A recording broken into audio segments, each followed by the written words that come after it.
নমস্কাৰ বিন্দু ইনফো ব্লগে সকলোকে স্বাগতম জনাই আৰম্ভ কৰিছো একশৰণ ভাগৱতী সমাজ অসমৰ সোণালী জয়ন্তী মহোৎসৱৰ এটি ভিডিঅ এই সোণালী জয়ন্তী মহোৎসৱ অনুষ্ঠিত হৈছিল 2024 চনৰ মাৰ্চ মাহৰ 9, 10, 11, 12 আৰু 13 মাৰ্চ তাৰিখে আৰু এই সোণালী জয়ন্তী মহোৎসৱ অনুষ্ঠিত হৈছিল শ্ৰী শ্ৰী পুৰুষোত্তম ঠাকুৰ আটা ক্ষেত্ৰ জালুগুটি মৰিগাঁৱত আপোনালোকে এয়া দেখি আছে অসমীয়া কৃষ্টি সংস্কৃতি ইয়াতে প্ৰদৰ্শন কৰা হৈছে এয়া আৰু এয়া সোণালী জয়ন্তী মহোৎসৱৰ পবিত্ৰ ধৰ্মধ্বজা উত্তোলন কৰিবৰ বাবে মূল মণিকূট গৃহৰ পৰা এই পবিত্ৰ ধৰ্মধ্বজাখন পবিত্ৰ পতাকা উত্তোলন বেদিলৈ একান্ত ভক্তসকলে লৈ আহিছে আৰু ইয়াতে পতাকা উত্তোলন থলীত বা বেদীৰ চাৰিওকাষে থকা ভক্ত বৈষ্ণৱসকলক দেখুৱাবলৈ যত্ন কৰিছোঁ এয়া অসমৰ ভিন্ন প্ৰান্তৰ পৰা এই ভকতসকল আহি এই পতাকা উত্তোলন স্থলীত এয়া এনেদৰে সমবেত হৈ এনেদৰে গুণমালা তেওঁলোকে কীৰ্তন কৰি আছে এইসকল ভকতক আপোনালোকে চাওক অসমৰ বিভিন্ন জিলাৰ পৰা আহি এইসকল ভক্ত বৈষ্ণৱে এনেদৰে পতাকা উত্তোলন স্থলীত সমবেত হৈছে একশৰণ ভাগৱতী সমাজ অসম প্ৰতিষ্ঠা কৰিছিল আচাৰ্য ইলাৰাম দাস বাপে 1973 চনত আৰু 2023 চনত এই আধ্যাত্মিক সংগঠনটোৱে 50টা বছৰ অতিক্ৰম কৰিলে আৰু এই 50টা বছৰ অতিক্ৰম কৰাৰ বাবে এই সোণালী জয়ন্তী উদযাপন কৰিছে আৰু এই সোণালী জয়ন্তী উৎসৱত 50খন পতাকা উত্তোলন কৰা হ'ব আৰু এই 50খন পতাকা একশৰণ ভাগৱতী সমাজৰ একান্ত বুঢ়া ভক্তসকলে উত্তোলন কৰিব এক নামৰ ভক্তসকলে এই পতাকা উত্তোলন কৰিব আৰু কিছু জিলাৰ সভাপতিসকলে ইয়াত পতাকা উত্তোলন কৰিছে নাইবা কিছু জিলাৰ জ্যেষ্ঠ ভকতসকলেও পতাকা উত্তোলন কৰিছে এয়া মূল পতাকা মূল সমাজৰ পতাকা আৰু সদৌ অসম তৰুণ বিদ্যাৰ্থী সমাজৰ দুখন পতাকা উত্তোলন কৰিছে আৰু তলত এয়া পতাকা এই বুঢ়া ভক্তসকল এক নম্বৰ ভক্তসকল একান্ত সাধকসকল বা বিভিন্ন জিলাৰ সভাপতিসকল বা জিলাৰ জ্যেষ্ঠ সদস্যসকলে এয়া পতাকা উত্তোলন ইতিমধ্যে এয়া কৰিছে 50খন পতাকা উত্তোলন কৰিছে একশৰণ ভাগৱতী সমাজ অসমে 50টা গৌৰৱ উজ্জ্বল বছৰ পাৰ কৰিছে আৰু এয়া সদৌ অসম তৰুণ বিদ্যাৰ্থী সমাজে প্ৰাৰ্থনা সভা তেওঁলোকে অনুষ্ঠিত কৰিছে তেওঁলোকে এয়া প্ৰাৰ্থনা সভা অনুষ্ঠিত কৰি তেওঁলোকে এয়া ঘোষা বা কীৰ্তন তেওঁলোকে কীৰ্তন কৰি আছে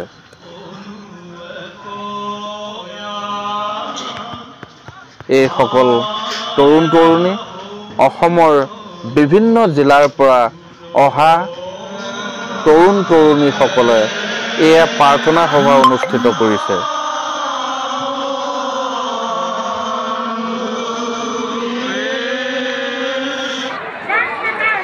আৰু এই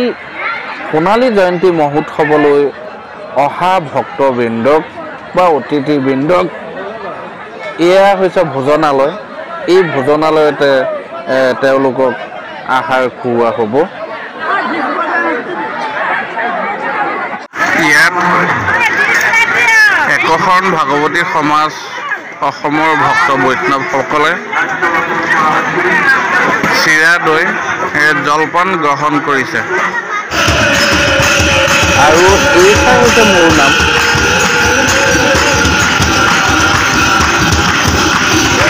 এয়া একশৰণ ভাগৱতী সমাজৰ এইষাৰ মূল নাম এই মূল নামষাৰ একশৰণ ভাগৱতী সমাজৰ একান্ত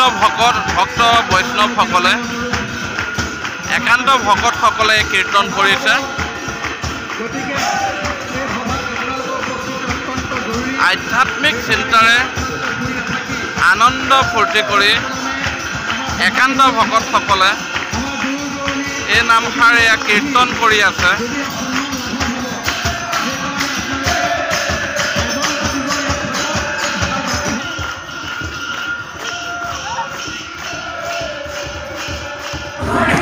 এয়া হ'ল ভক্তসকলৰ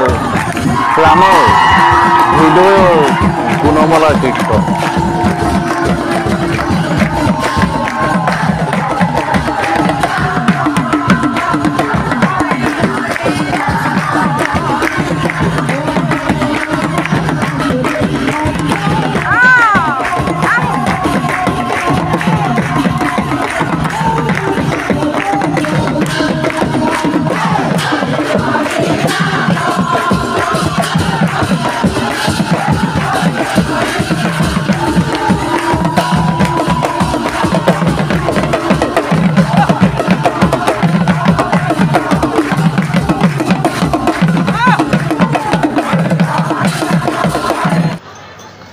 এয়া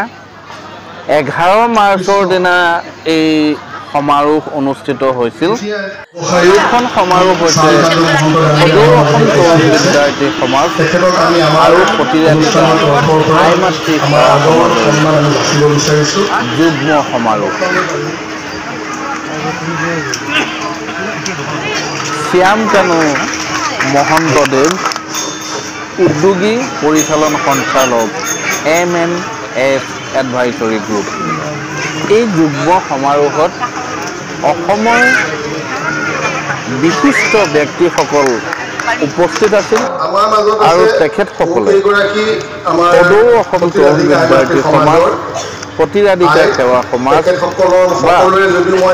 একশৰণ ভাগৱতী সমাজৰ ভক্ত বৈষ্ণৱক উদ্দেশ্যি তেওঁলোকে ভাষণ প্ৰদান কৰিছে সদৌ অসম তৰুণ বিদ্যাৰ্থী সমাজৰ সভাপতি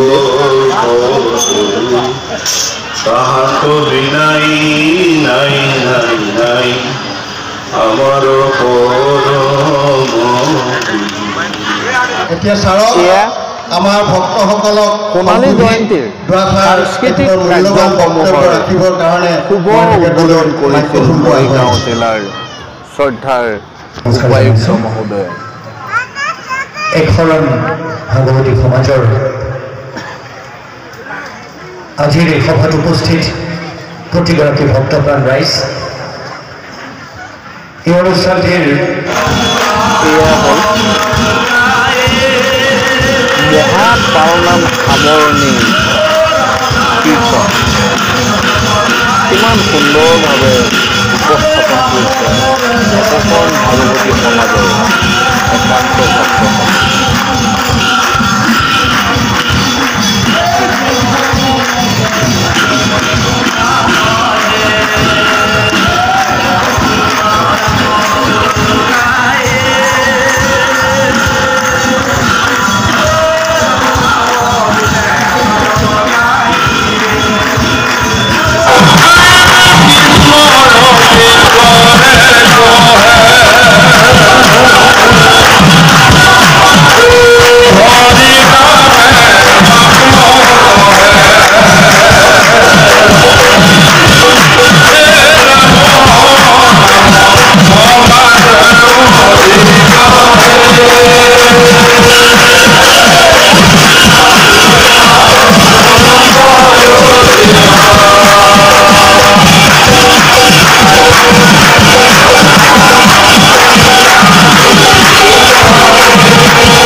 মহাপাল নাম কীৰ্তনৰ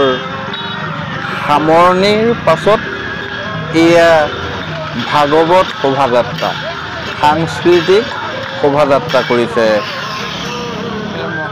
ভক্ত বৈষ্ণৱসকলে একশৰণ ভাগৱতী সমাজৰ সংস্কৃতি তৰুণ তৰুণী আৰু এয়া তিৱা